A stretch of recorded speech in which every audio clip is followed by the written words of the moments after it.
बिस्मिल्लाहिर्रहमानिर्रहीम, अस्सलाम वालेकुम।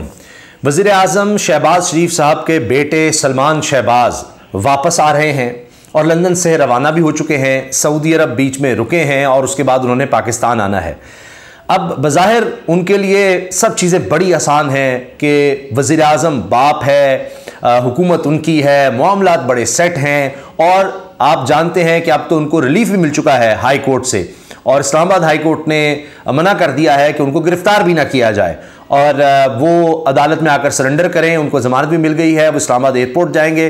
अच्छा, एक तो ये बात भी बड़ी दिलचस्प है कि वो लाहौर नहीं आ रहे, पंजाब की हदूद में नहीं आना चाह रहे, उनको खौफ इतना है। जबकि वो कहते थे जी तख्ते लाहौर पंजाब ये गढ़ है, इसलिए कि जनाब वो इस्लामाबाद में उन्होंने कहा कि सिर्फ इस्लामाबाद हाई कोर्ट। अब क्या इस्लामाबाद हाई कोर्ट, जिस तरह माजी में हाई कोर्ट की तरफ से इस्लामाबाद हाई कोर्ट की तरफ से कहा गया और ये बात बहुत से केसेस में हुई और गालिबन इमरान रियाज साहब के केस में भी कि जी ये हमारी जुरिस्डिक्शन ही नहीं है, हमारी हदूद ही नहीं है इस्लामाबाद से बाहर अदालत की। तो अब उससे बाहर अगर वो जाते हैं तो क्या वहाँ भी उनको गिरफ्तार नहीं किया जाएगा या बाकी अदालतों में भी वो जाएंगे इस्लामाबाद के बाद और कोई इस तरह का ऑर्डर लेंगे जी पूरे पाकिस्तान में ही कहीं ना उनको गिरफ्तार किया जाए, ये भी देखना होगा। लेकिन जिन हालात में वो गए थे और अब जिन हालात में वो आ रहे हैं, इन दोनों हालात का मुवाजना करें तो बहुत सी चीज़ें समझ आ जाती हैं कि अब सलमान शहबाज उस तरह के हालात में नहीं आ रहे। पहले आपने देखा कि ये सोचा जा रहा था कि जनाब हमजा शहबाज वज़ीर आला होंगे और उस वक्त बड़ी खुशी का इजहार किया गया, लेकिन वज़ारत आला भी चंद दिन की रही और उसके बाद जनाब फिर ये हुआ कि यहाँ पर परवेज़ इलाही साहब वज़ीर आला बन गए और आज तक अब भी कोशिश हो रही है कि उसको परवेज़ इलाही साहब को मना लें कि जनाब हमारी तरफ आ जाएं। और परवेज़ इलाही साहब आज का बयान देख लें, वो कह रहे हैं कि ये पीडीएम जो है ना, ये जिस तरह से इकट्ठी हुई है, सारे भाग जाएंगे, अब ये सब टूट फूट का शिकार होने वाले हैं। तो आज तक यही पीडीएम के खिलाफ बयान दे रहे हैं।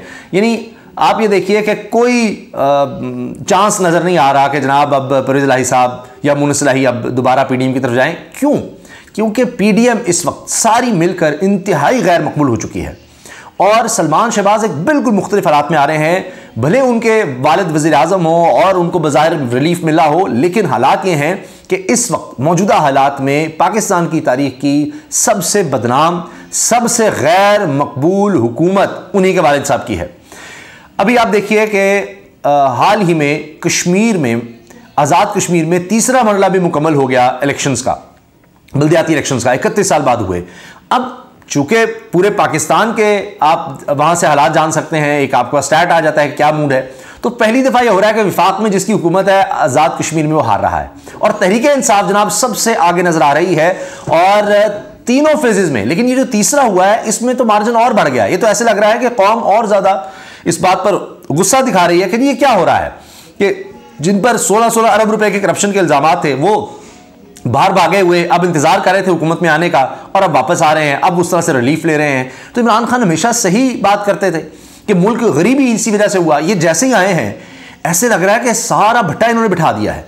और अब आप ये देखिए कि ये जो कहा गया कि जी वो डेली मेल ने माफ़ी मांग ली है, उसमें अब उस रिपोर्टर ने, डेविड रोज ने, अब बाकायदा क्लैरिफिकेशन दी है कि लगता है कि पाकिस्तानी मीडिया में कुछ इबहम है।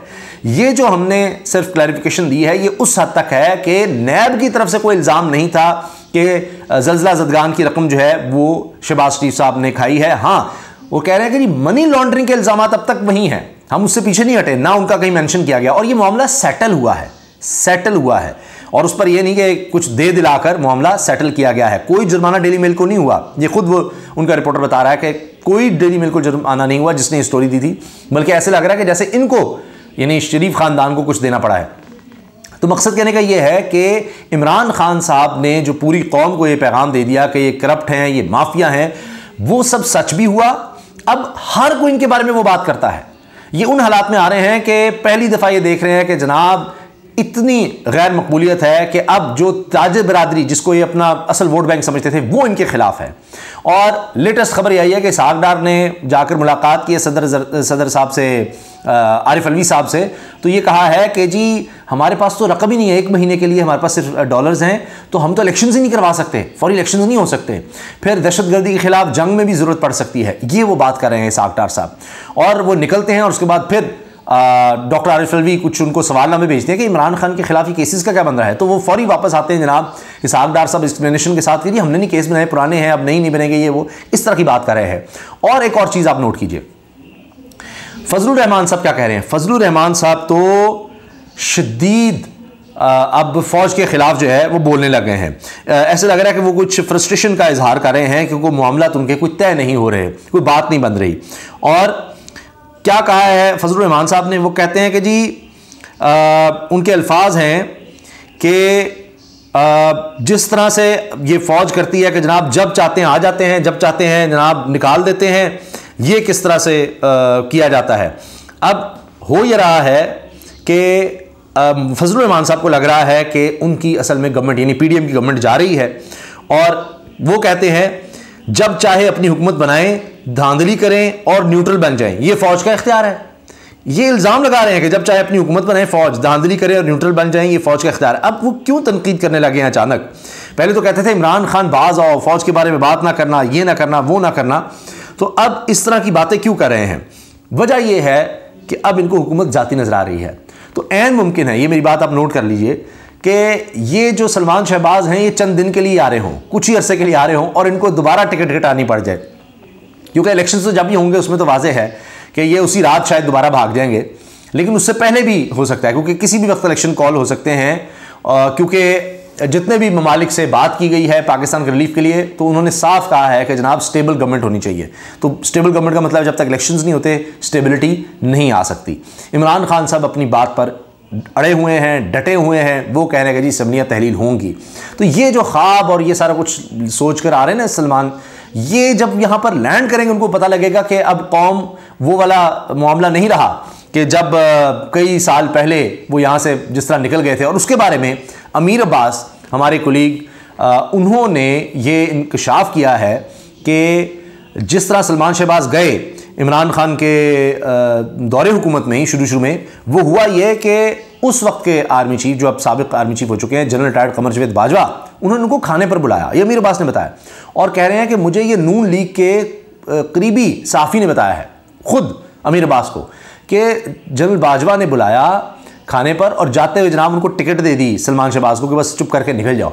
और इमरान खान साहब को तब पता लगा जब सलमान शहबाज लंदन पहुंच चुके थे और फिर वहीं रहे, फिर वापसी का उन्होंने तब कहा कि जब बाप वज़ीर आज़म बन गया तो अब आ रहा हूँ। तो आप नोट कर लीजिए, अब हालात इतने बिल्कुल और हैं। यहाँ पर आप ये देखिए कि अवाम क्या कह रहे हैं, लोग क्या कह रहे हैं, ज़रा सुने। क्या सलमान शहबाज अवाम में निकल सकेंगे, ये देखना होगा। यहाँ तो हाल यह है कि सरकारी तौर पर मीटिंग अगर बुलाई जाती है तो वहाँ पर सीनियर जर्नलिस्ट ज़ियाउद्दीन के बेटे वहाँ पर आते हैं, तो वो कहते हैं कि आप लोगों को शर्म नहीं है इरशाद शरीफ को जिस तरह से शहीद किया गया, ये एहसन इकबाल के सामने हुआ है, वो मैकडॉनल्ड वाक़या तो छोड़ दें। तो जो साफ़ीन का साथ दे रहे हैं लोग अब उनसे सवाल कर रहे हैं, इस ख़ानदान से सवाल कर रहे हैं। इमरान खान फिर पैगाम दे रहे हैं कि ये जिस तरह से मुल्क को लूटते हैं, इतना लूटते हैं कि यहाँ पर फिर पैसा नहीं रख सकते, उतना बहुत रखते हैं यहाँ पर लेकिन बेनामी रखते हैं, लेकिन कितना रख लेंगे, फिर ये बाहर लेकर जाते हैं, मनी लॉन्ड्रिंग करते हैं। वही डेविड रोज कह रहा है कि मनी लॉन्ड्रिंग का इन पर अब भी इल्ज़ाम है। तो ये जो इन्होंने किया हुआ ना कि मुल्क से बाहर पैसा रखा हुआ है, और यहाँ पर आज भी जो खबरें चल रही हैं, जो बातें हो रही हैं, आप देखिए ना 2 अरब रुपया तो उन्होंने मीडिया में बांट दिया, लेकिन मेन स्ट्रीम मीडिया के अलावा जो सोशल मीडिया है, दीगर जो चैनल्स हैं, बोल न्यूज़ जैसे कुछ चैनल्स अब भी हैं जो इस चीज़ को उठा रहे हैं कि ये क्या 17 अरब की मनी लॉन्ड्रिंग की, और वो टीटीज और वो मुलाजिम और वो सारे मर गए, तफ्तीशकार मर गए और उसके बाद ये वापस आ रहे हैं। तो कौम अब इस चीज़ को नहीं बर्दाश्त करी। अब एक अदालत, अवामी अदालत भी है, उसमें ये रिजेक्ट हो गए हैं। और अब देखिए ना हमारा क्या हाल हुआ कि ट्रांसपेरेंसी इंटरनेशनल कह रही है कि सबसे करप्ट पाकिस्तान में पुलिस है, उसके बाद ये जिस तरह से कॉन्ट्रैक्ट दिए जाते हैं, सारा कुछ किया जाता है वो महकमे, और उसके बाद अदालत, पाकिस्तान का निज़ाम इंसाफ सबसे करप्ट करार दिया जा रहा है। तो ये कितनी अफसोस की बात है। तो ये जो इनको रिलीफ मिला है ये वक्ती है, और असल ये है कि एक पॉलिटिशियन जो अवाम में गैर मकबूल हो जाएगा तो उसके पास क्या बचेगा, कुछ भी नहीं। तो आप देख लीजिएगा, चाहे आज़ाद कश्मीर के इलेक्शंस हों, चाहे इमरान खान साहब की मकबूलियत, उनके लोगों की मोटिवेशन हो, ये मुश्किल है कि अब सलमान शहबाज दोबारा उस दौर में जा सकें और वो शाना ज़िंदगी गुजार सकें जो यहाँ से छोड़कर गए थे। चाहे उनको रिलीफ मिलता रहे। रिलीफ की अगर बात है तो इमरान खान साहब के लिए भी खुशखबरी है कि आज़म स्वाति साहब के खिलाफ सारे केसेस बलूचिस्तान हाई कोर्ट ने ख़त्म कर दिए हैं और उनको वहाँ से बरी किया गया है। तो ये भी एक अच्छी खबर इमरान खान साहब के लिए आई है, और वो इनके वापसी से, सलमान शहबाज की और इन लोगों की वापसी से बिल्कुल परेशान नहीं है, उनको पता है कि लोगों ने इनका क्या हाल करना है। और वो तो कह रहे हैं कि नवाज शरीफ को भी बुला लो, जरा लग पता जाए। तो इलेक्शंस में इनको समझ आ जानी है। अब ये सिर्फ इमरान खान पर 2 नंबर, आप देखें ना, इन्होंने ऑडियो क्यों चलाई, वो जो ऑडियो है मुबीना ऑडियो के, जनाब जुल्फी बुखारी और साबिक़ खातून अव्वल के दरमियान बात हो रही है घड़ी के हवाले से, इनको और कुछ मिल ही नहीं रहा, तो वो ऑडियो भी उसी लिए चलवाई गई और इस दफ़ा रिपोर्टर्स को फीड की गई। कोई एनोनिमस नहीं था, कोई ऐसा शख्स नहीं जिसको नहीं जानते, वो नून लीग के साफियों की तरफ से चलवाई गई, उनको फीड की गई और सारा फैलाया गया कि ये सलमान शहबाज वाला मामला जरा दब जाए, लेकिन वो नहीं दब रहा। अभी आ जाएंगे तो फिर आप देख लीजिएगा क्या होता है, क्योंकि ये हुकूमत का अब जाने का वक्त शुरू हो चुका है। मेरी आप बात नोट करिए, इंटरनेशनली भी हमारे दोस्त ममालिक भी ये कह रहे हैं और फजलुर रहमान साहब की जो स्टेटमेंट है फौज के खिलाफ, वो भी इस चीज़ का इजहार कर रही है, सब बता रही है कि वहाँ से भी अब मतलूबा सहूलत मैसर नहीं रही। इजाज़त दीजिए, अल्लाह हाफ़िज़।